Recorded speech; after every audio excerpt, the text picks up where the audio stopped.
came here in the end, and just as he set foot in Eretz Yisrael, some sort of Muslim came along and lopped his head off. That's what that's what I heard. I say legend because We don't know his makom for it. don't think so. Do you know what we're up to? Oh, here we are. Yes, I'll tell you where we're up to. Thank you. We are up in my book. We are up to 40 and 41. Okay. Now, That be meaning like here? paragraph 40-ish. Okay. So without doing a massive recap, just a little recap to. Okay, which is necessary for myself. Probably even more than for you, since I have to say the shir. So, where am I? Yeah, Monday, I think. But okay, so it goes like this. The fundamental thing that the Kuzari is trying to sell is that there's two kinds of religious concepts. Okay, you have the universal religion, and then you have the religion that arises out of experience. Right? Now, the universal religion obviously doesn't get very far unless you have some kind of universal constructs. So you're working on discovering what the basic axioms are for the universe, and then you use these axioms to intuit the existence of God, or perhaps the non-existence of God, or all sorts of other things. And then you use this to build a religious model for your life. You use this to build, shall we say, a meaningful life. The brilliant thing about the ancient philosophical tradition is that they did all of this without a personal God. And this is so contemporary, you could market this stuff today, I think. Because people on the one hand are yearning for a spiritual meaning for their lives, but they're not willing to believe that there's a God out there that actually cares whether I do this or, who I live with or who I don't live with, or, I don't want God to meddle in my affairs too much.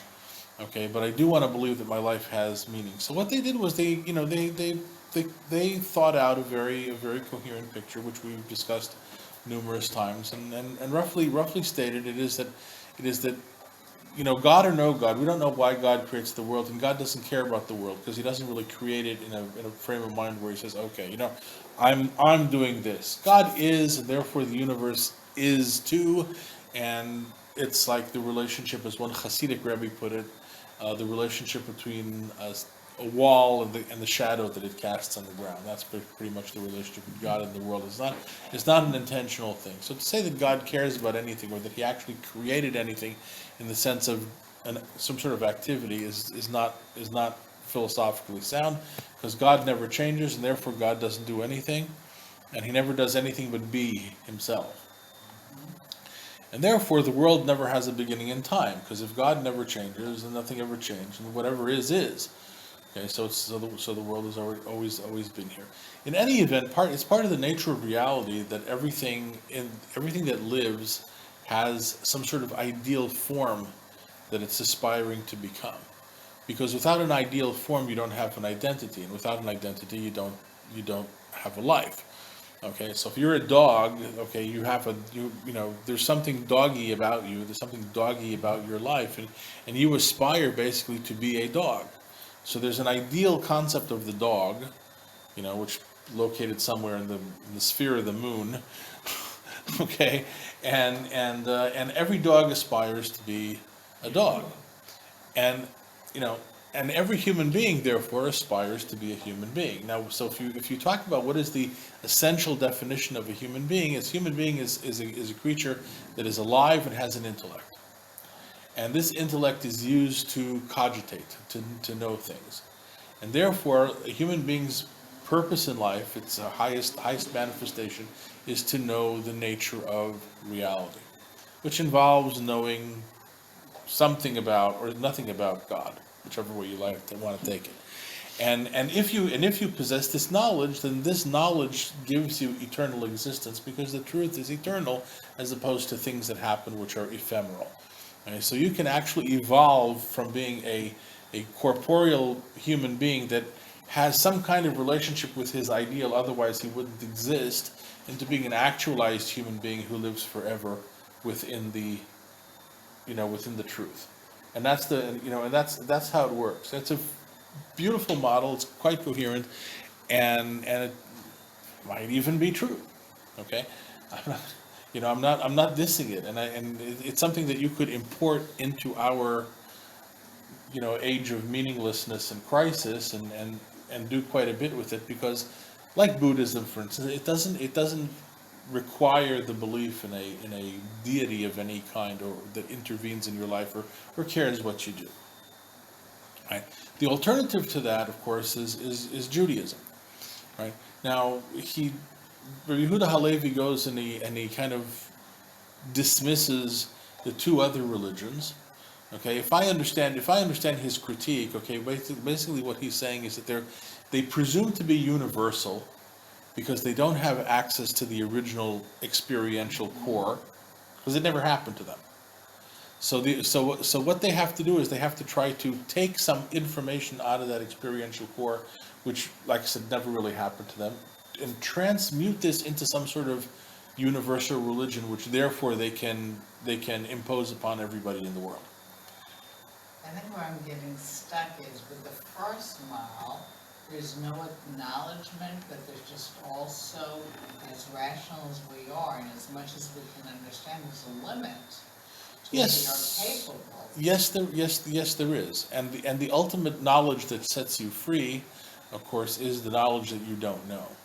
Okay, so tachlit, and that by the way comes from Plato, and it actually, you'll find Hasidic Rebbes that also say, tachlit ha'yediyah shelo nida. It was very surprising to find a quote from Plato flowing through in a Hasidic book.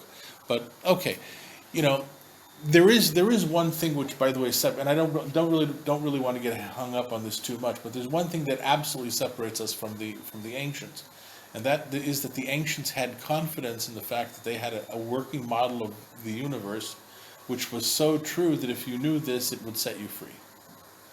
Okay, and we have no such confidence in any kind of model of the universe, because our science is eternally evolving, and yesterday's certainty is tomorrow's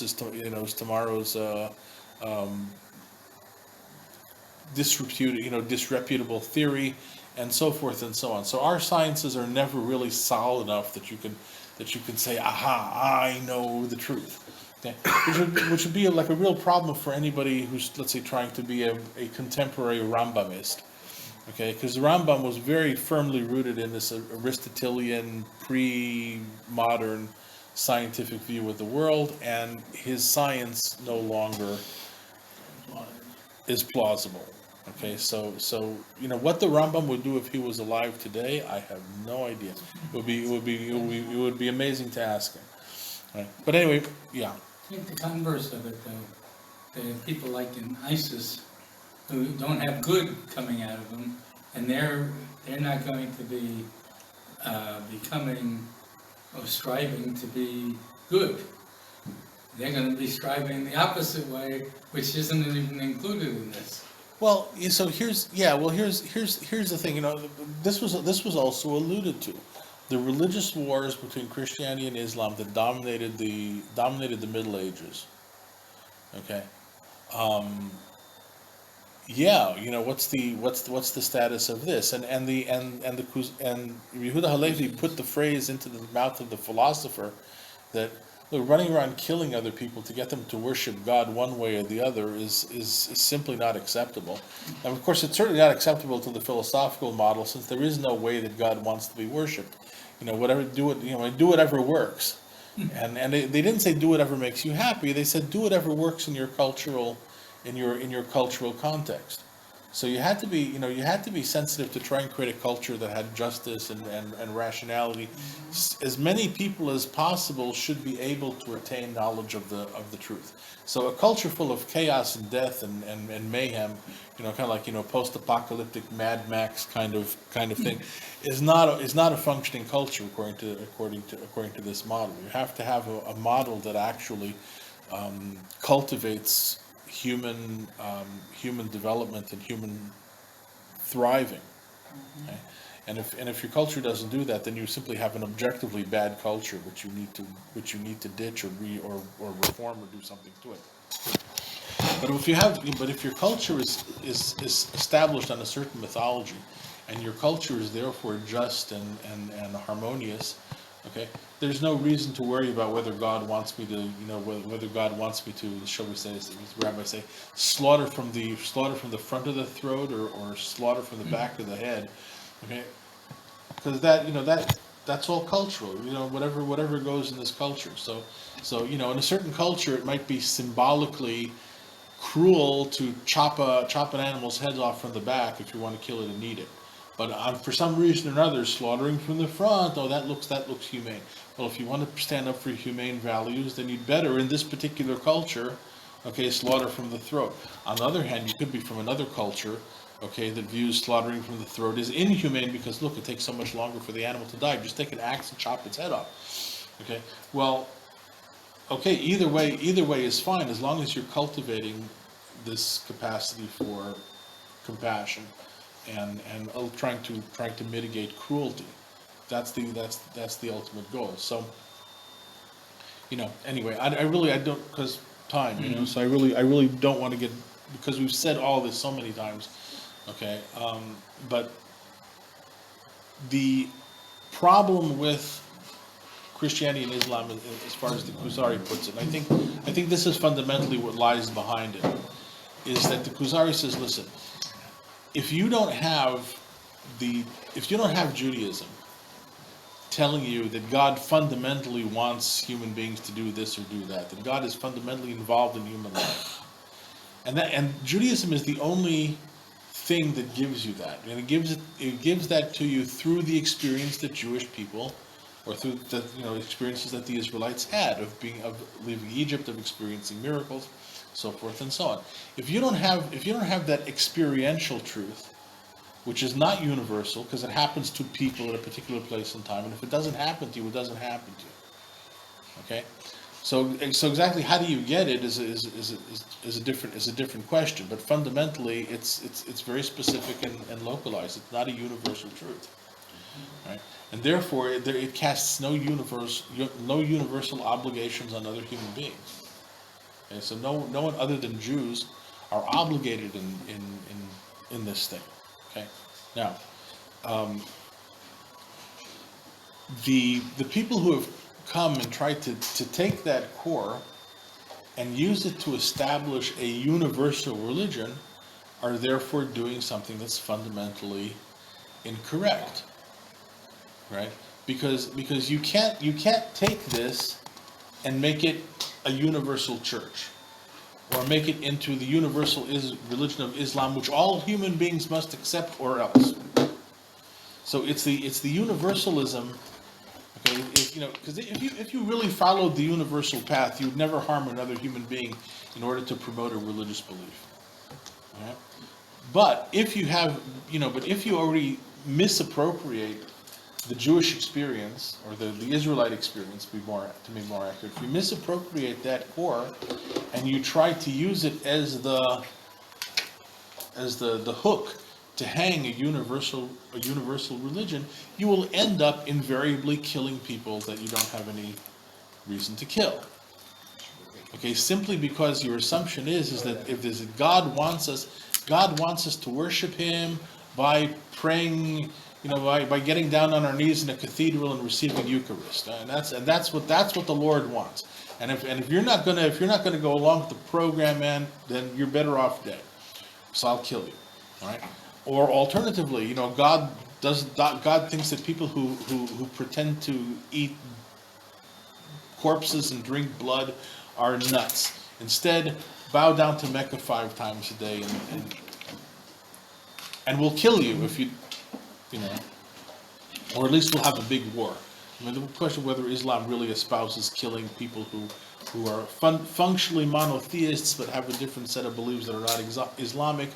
Okay, you know, it allows them to live amongst an Islamic culture with as long as they accept upon themselves to pay their jizya, their head tax, and to occupy a lower social level than the Muslims. But all the religious conflict, in fact, my reading at any rate of Rabbi Yehuda Halevi comes from the fact that these other two religions have basically misappropriated something that doesn't belong to them, and you take an experience which you didn't have, but you interpret that experience as being some sort of universal thing, which it isn't.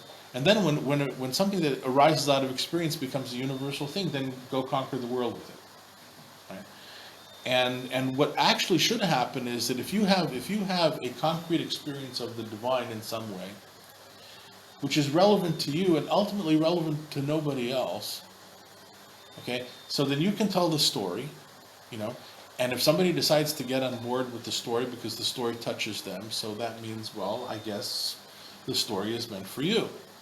The way that Chazal said this, as we all know, was that when Abraham and Sarah were not having babies, it doesn't mean that they were being abstinent. All right? They were having plenty of relations. Okay, but what's born from these relations? I mean, you can't have the Abraham and Sarah, the great tzaddikim, that are copulating. Right? They're having sex. Okay, but there's no progeny. There's nothing coming out of this. There's no, these yichudim are not doing anything. So basically, the sages said, well, listen, they're propagating the souls of all future converts. So future converts are considered to be the children of Abraham and Sarah. We all know this. But fundamentally, the point is that if you hear the story and it elicits from you a commitment, that means that this story, for some reason, has always been meant for you. This is your story, right? Now, as we're going to see, Rabbi Yehuda Halevi takes a pretty radical or kind of an extreme position in terms of, can a convert ever become the same thing as a full red-blooded Israelite? Okay. And his issue about the inyan he'eloki, the divine experience. I mean, still haven't figured out how to try to translate that one. The divine something, is really where he explains, what the nature of the experiential religion comes from. We know the experience has the ability to rewrite axioms. And not only does it have the ability to rewrite axioms, it also has the ability to rewrite reality, which is why in Rabbi Yehuda Halevi's concept, and not just in his, the crux of the experience is that it touches upon the miraculous. If there's no miracle, then there's something missing, which is also part of his criticism of Islam. Islam is really very not miraculous. There's no miracle stories that I know of that are attributed to Muhammad. Okay, it's just he's the prophet, and how did he? Without miracles, how did he prove himself? Well, good question. He proved himself because the Quran is so beautiful that it has to be divinely inspired. There's no way. This got to be the word of God. It's so beautiful, and of course, it's only beautiful if you can appreciate it, classical Arabic. So. So there you go. That I think is kind of Rabbi Yehuda Halevi's dig at the idea of thinking that you can take the individual, the specific experiential core of a revealed religion and turn it into something universal. You can't, because in any event, if your proof is that in the beauty of the thing that is revealed, and nobody can appreciate that but Arabs, then you can't convert the world to something that nobody can know but you. But they do it anyway, because because the whole tendency of both Christianity and Islam is to universalize the specific, which brings them to acts of war and violence that Israelites with the exception of, let's say, the wars under Joshua, you know, with that exception, we don't really have much of a concept of milchemet mitzvah.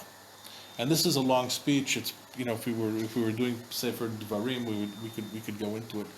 You know, we don't have a mitzvah. It's the Rambam. Okay, actually, the Rambam holds that yes, the Rambam actually has a sense that we have a responsibility to do jihad. They're going to have to edit that out of the recording, you know. But you know, we're supposed to fight and have wars in order to convert the non-Jews to the 7 Noahide commandments. That's the Rambam. That's the Rambam's concept. But doesn't seem to go halacha, and there's a Ramban that disagrees with that, and that's really the consensus of Jewish tradition, at least as far as I know, is that whatever, you know, the best wars to fight are wars for defense. Well, number one, there's no good war to fight. Let's start with that. And if you're going to fight a war, let it be a war for, you know, let it be a defensive war. That's definitely a milchemet mitzvah. Sometimes there are wars that you can fight for political gains or for you know, to increase the empire. That's a milchemet reshut. And by the way, ancient Israel wanted to have an empire. You know, that's what a successful nation did. You were in a successful nation, you had an empire. Right? Anybody, by the way, if anybody doubts that, you can, you know, check out the second chapter in Tehillim and see all about the Israeli Empire.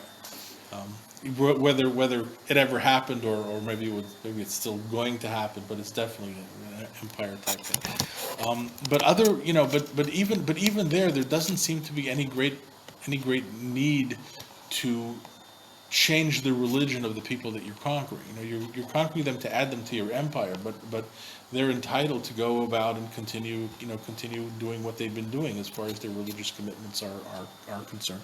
And the Ramban, at any rate, finds this to be entirely legitimate, and I think Rabbi Yehuda Halevi would agree, because if they never had the experience of coming out of Egypt, they don't have the divine whatever, you know. So what can you expect of them, right? So Rabbi Yehuda Halevi has been going into kind of demonstrate what it means, this divine whatever, right? And he begins by giving you a hierarchy of whatevers, right? So the first whatever, I guess I'm just going to stick with that, you know, ha'inyan hativi, the natural whatever, okay. So for that, he basically ascribes that propensity to plants.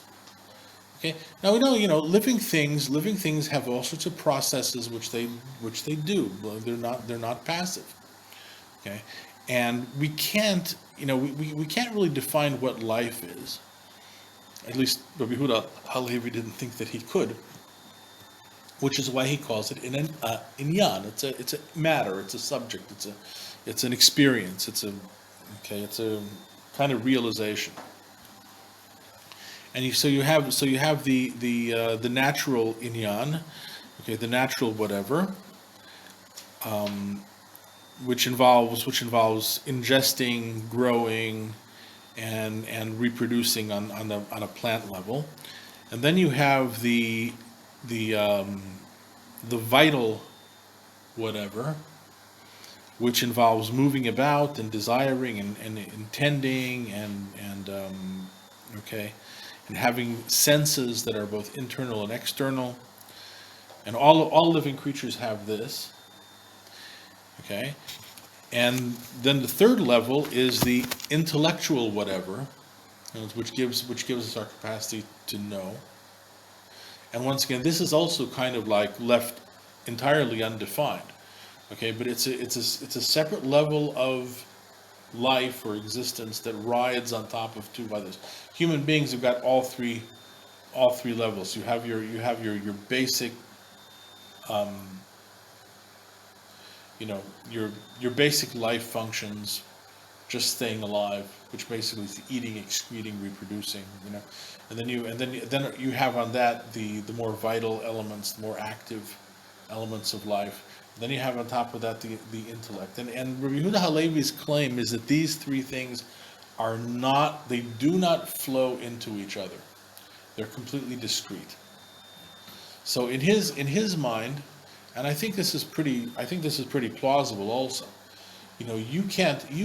It's very, very hard to imagine that there should be some evolution that takes a plant with its plant-like form of life and morphs that into a living creature that moves with its kind of, the distinction is so, it doesn't mean that evolution is impossible from his point of view, but at some point you're going to cross the divide, which is very, very stark.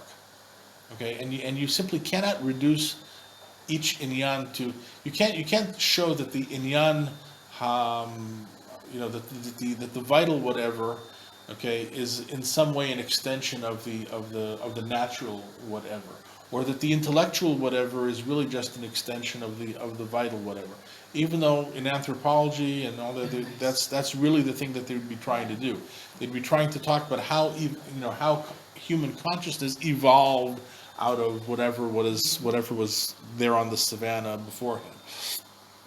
Okay, but the problem with that always is that there does seem to be a very substantial gulf between all these things. Okay,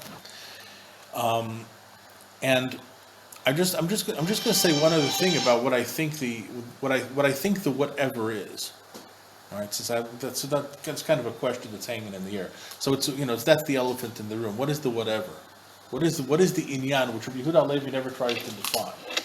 Okay, so I would put it based upon where we are as moderns and some little bit of dubious quantum physics thrown in there, and say my feeling is that each whatever is kind of a field. I don't know if it's a field of what, a field of energy. A field of shared reality, a field of shared experience.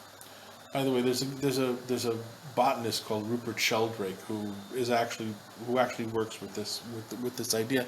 He's considered extremely controversial in the world of the sciences. Like he's had his YouTube videos taken down. Okay, it's hard for him to get a hearing. Because he's considered to be peddling snake oil as a scientific theory, but for me it's always seemed to be very plausible. Plants have a shared kind of experience, which is why they even communicate with each other. I mean, one thing that they discovered recently, which simply boggles the mind, is that trees in a forest communicate with each other. How? Imagine this. Through a gigantic network of fungus that underlies the floor of the forest, to the extent that if you have a tree that's in trouble somewhere over there, the other trees of its own species can send it nutrients, and also trees are kind of a little bit nasty too, because if you have a sapling growing in a place where that is different than the other trees can also kill it. Okay. So, but at any rate, so life is a network. Life is a shared experience. It's not just one tree in isolation. It's one tree among, it's one tree in the forest. It's one human amongst humans, and so the first thing that the field does is that the field allows for the exchange of information. In some way or another, but you can only have information transference when you have a certain pre-existing kind of empathy between one form of life and another, which, by the way, may exist between species. That's not, that happens on occasion, but it certainly exists much better between species. Like I'm the proud owner of. I'm not the owner of the dog. It's my son's dog. But boy, am I learning about dogs, and how dogs connect to other dogs, which is okay. Or now, cats, by the way, famously do not connect with other cats, except in various specific circumstances. But once again, that's also a shared trait. I mean, so cats know this about each other. It's not like cats are hungering for empathy. But okay. So. Have you seen lions? Have you ever seen a pride of lions? Oh yeah. Well, yes, I have. I sure do. Well, that's true. Lions. I mean, I was just basing this on my experience with my son and his cats, which he had like 10 cats. and Moshe was the cat whisperer of Moshav Tekum at one time.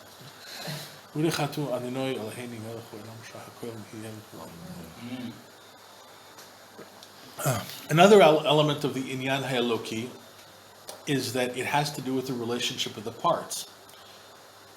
A body that is alive is integrated with its other parts. The body shares information with, so the brain is communicating with the toe is communicating with the brain, everybody's talking to the liver, and there's this, so it's chemical information, but it is absolutely information. And this information also exists within a network of some sort of empathy, sympathy, some sort of relationship that exists between the different parts of the body. If you didn't have that, then the body would simply die and fall apart, which is exactly what dead bodies do. Also, fundamental to life and any of these things is a sense of past, present, and future, which is itself so how does that work? Obviously, if in order to be alive, you have to have a sense of where you're coming from and where you're going. If you don't, then you won't eat, or you won't excrete, or you certainly won't reproduce. So this unification of past, present, and future is pretty fundamental to being alive, I think, and I think that's in the matrix. I mean, it's not that's not in the material per se. And lastly,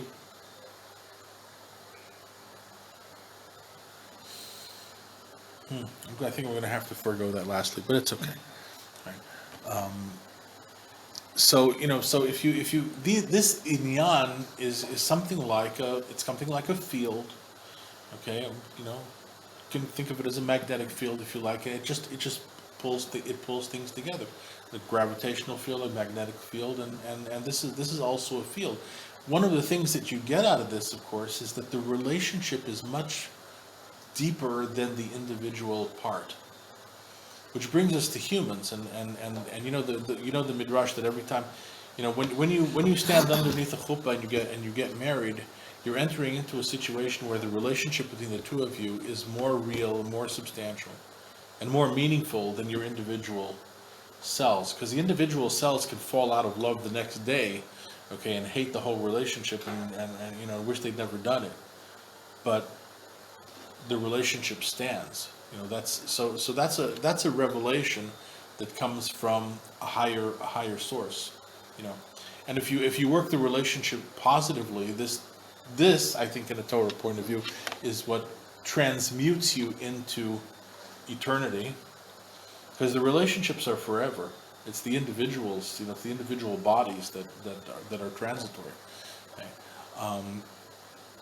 But in any event, so each one of these inyanim that we have reveals a certain kind of, it expresses itself in a certain kind of set of relationships.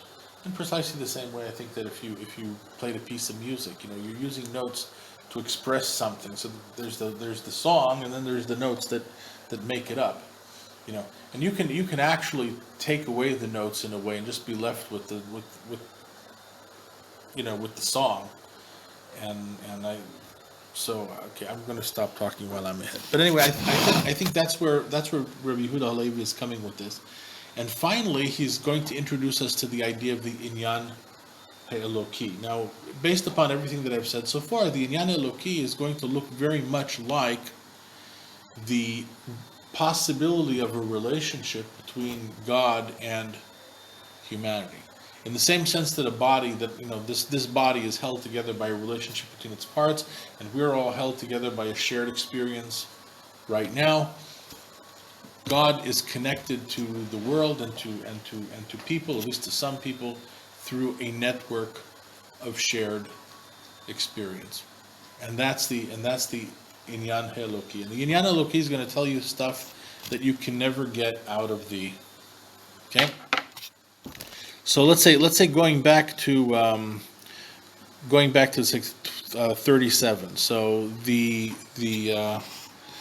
Kuzari asks the king, okay, now that we've explained, the intellectual You know what? Intersubjectivity. Yeah, maybe that's the best kind of What? intersubjectivity. I would just, say, Rabbi Hood always says inyan, and I got to come up with intersubjectivity. So 10 syllables. Okay. So then the rabbi asks the king. So what's the level that's higher than this? And the king scratches his head and says, "Well, what is higher than the divine than the intellectual intersubjectivity? What's on a higher level than that?" And he kind of says, "Well, I guess it must be very, very, very smart people." Okay. So to which the rabbi responds is, no. I'm looking for something. I'm looking for something that is substantially divided from the previous. I'm looking for a leap. But what goes beyond the intellect? What is there? So I'm looking at something that separates its possessor in a substantial in an essential way. In the same way. Can I ask a question Yeah, before sure. we go on? According to the Kuzari, then, he's throwing out this word scholars. Scholars. Yeah, so well, at least that's what I have here, but you read. What word did you use? The chachamim? Chachamim. Yeah. Chachamim are wise people. No, I know what that Okay. means literally, but I'm just saying from the Kuzaris, what, how's he looking at how we define chachamim? Okay, so I think quite simply, he's defining Chachamim the way that the philosophers have always defined Chachamim, people of intellect who are committed to knowing the truth with their minds. Okay, so scholars is a terrible word. Yeah, It's a terrible translation because it really has to do with wisdom, and so the best way to translate Chachamim is simply what they are. Chachamim Gdolim are very, very wise people.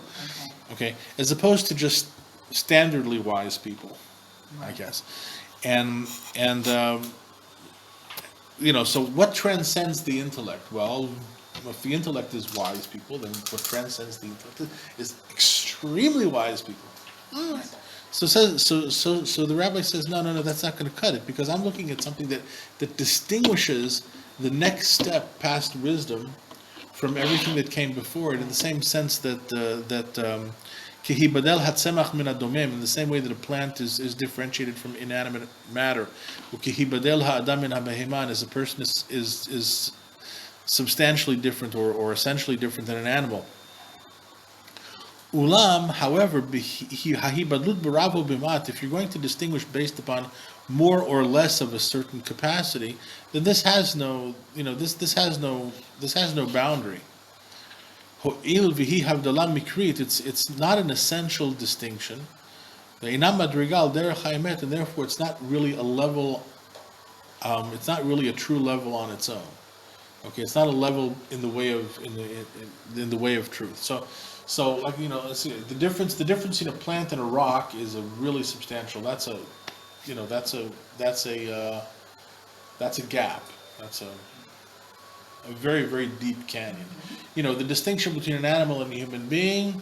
Once again, today we have a tendency to argue this, like the animal rights person, but basically, what human beings have generally believed to be true over the centuries is that there is a substantial gap there between humans and animals.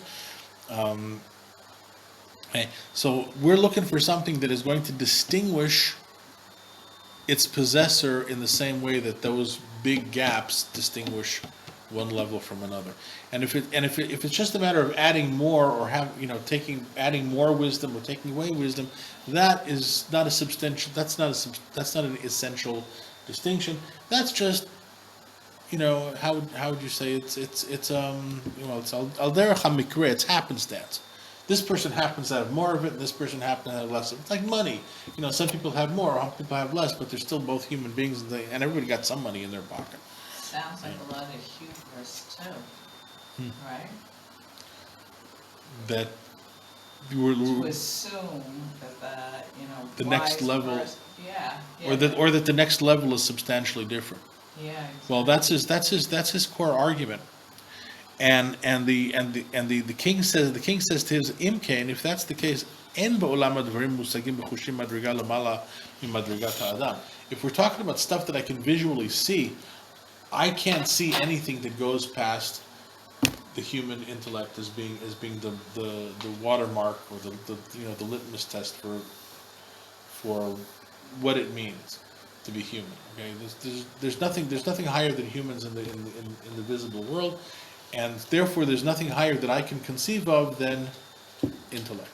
That's what I mean, sounds like a lot of hubris, the Kuzari's response. Oh, I can't see anything higher than that.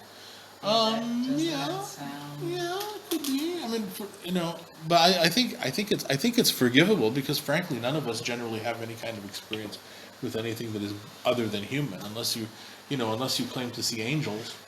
So, Right. okay, and by the way, angels were considered part of the part of the scaffolding of existence. So they didn't doubt that there were angels. Just simply said, that's why he says within the visible realm, I don't know of anything other than.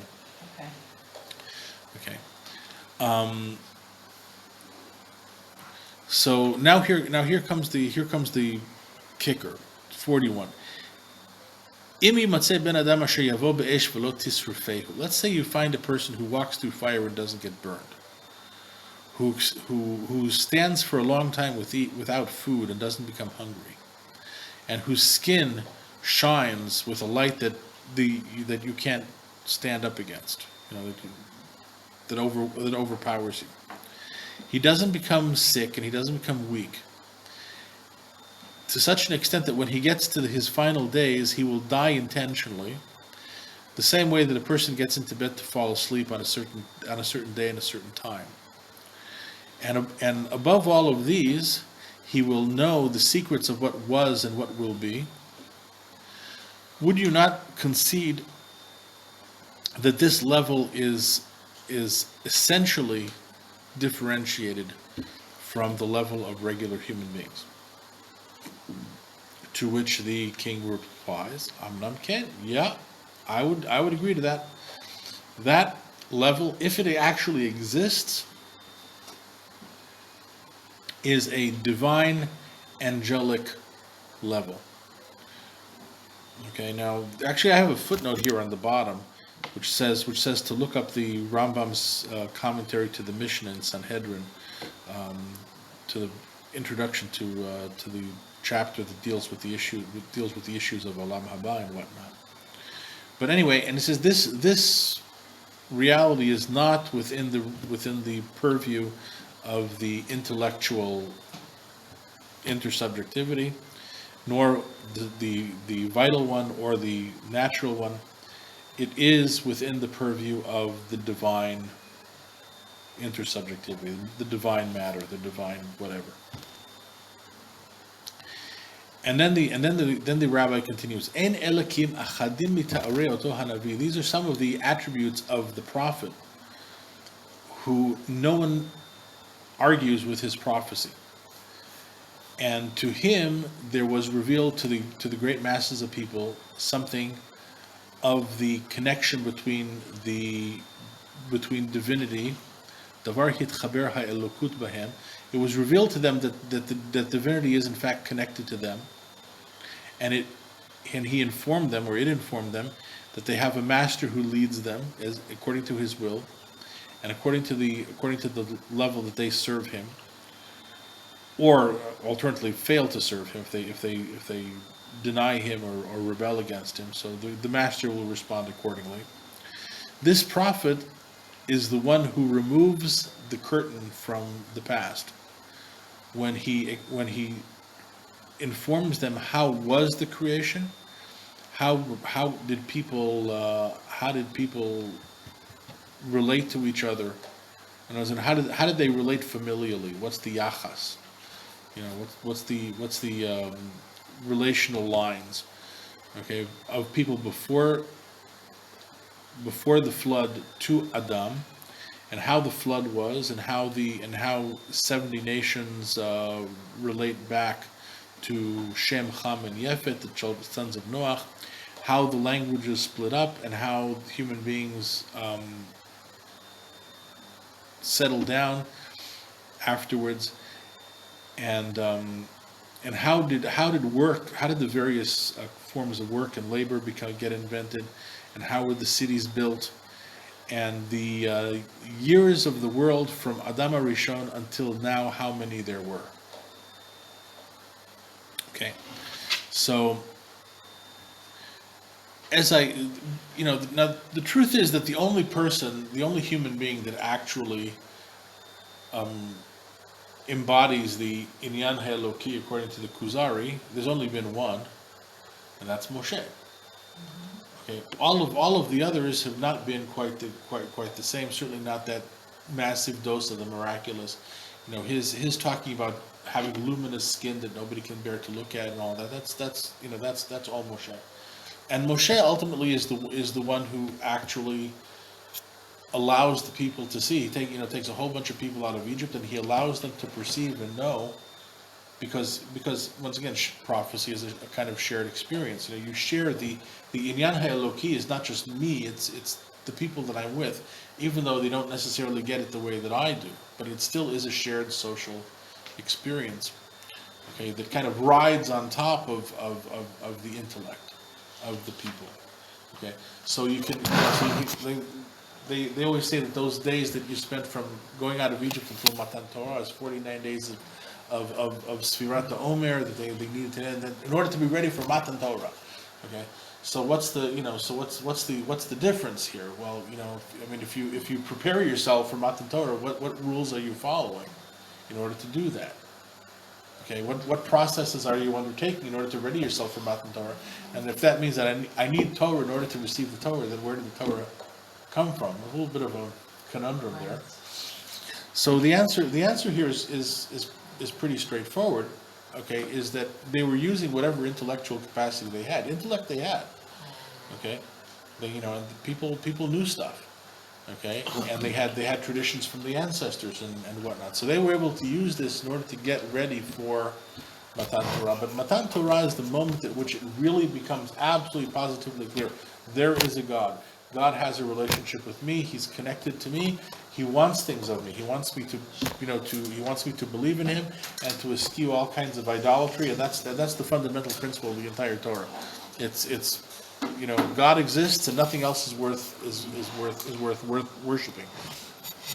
And that's the core insight. So when this is shared with the people, okay, through Moshe Rabbeinu's prophecy, then you have the establishment of Israelite religion, which now utterly transcends.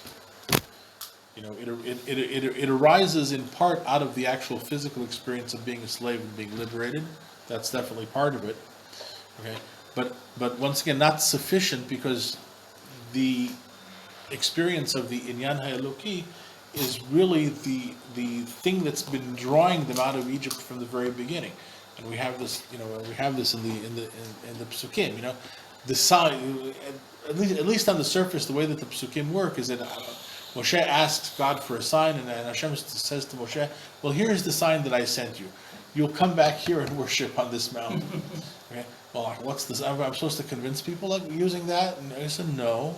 It's the nature of, there's something that is destined to happen here, which is actually the thing that reaches back into time and makes the whole liberation from slavery happen. So here also, by the way, time becomes a very, very important thing, and this is Rabbi Yehuda Halevi is building up to this, because in his mind, one of the really, really, really important things that the Inyan Eloki gives you is a sense of time. I can count back to the beginning.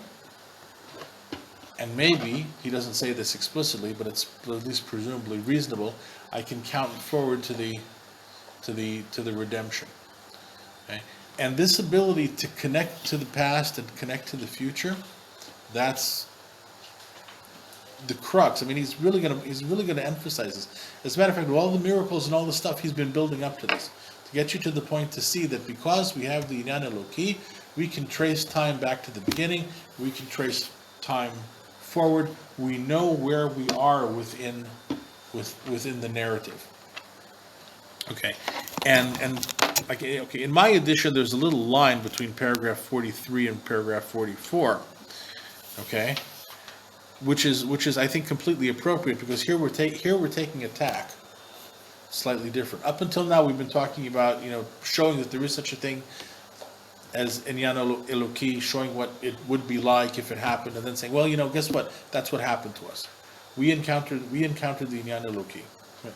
And now, sidebar, okay, the Inyan Eloki, one of the things that it does, very important, is that it opens us up to a sense of time and continuity. We know where we are in the narrative of time. And time has a beginning, and presumably, although once again it doesn't say this explicitly, has an end. Right. And now the king says, okay, well, this is a little odd. We should be stopping right about now. You guys really have a confirmed count that goes back to the creation? And the Chaver says, yes, we certainly do.